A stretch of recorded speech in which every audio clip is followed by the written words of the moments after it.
We must free ourselves from the influence of people with their deformed language and find a scientific expression for the concept of freedom. Only when we attain this will we be able to trust our own thoughts. Alexander Volpin.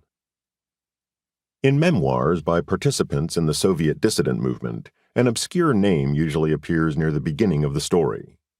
No one claims that Alexander Volpin founded the movement. In good Soviet collectivist style, the movement had no founder, and in any case, an eccentric mathematician known to walk the streets of Moscow in his house slippers would have been an unlikely candidate for that role. Volpin appears instead as the source of an idea that would come to serve as the movement's prime strategy as well as its central goal, an idea at once entirely consistent with the Soviet order and utterly foreign to many of those who grew up in it: that Soviet law should be taken seriously.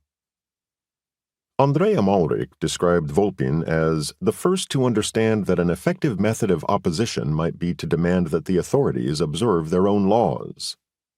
Lyudmila Alexeyeva, an editor and reform-minded party member who befriended Volpin in the early 1960s, was amazed to hear him praise the 1936 Soviet Constitution, popularly known as the Stalin Constitution, and castigate Soviet citizens for acting as if they had no rights.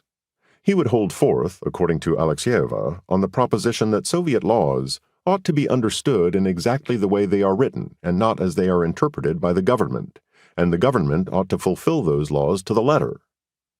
What would happen if Soviet citizens acted on the assumption that they have rights? If one person did it, he would become a martyr. If two people did it, they would be labeled an enemy organization. If thousands of people did it, they would be a hostile movement. But if everyone did it, the state would have to become less oppressive.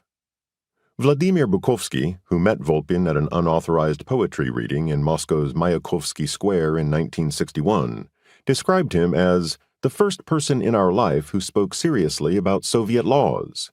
We laughed at him. What kind of laws can there be in this country? Who cares? That, Volpin replied, was the problem.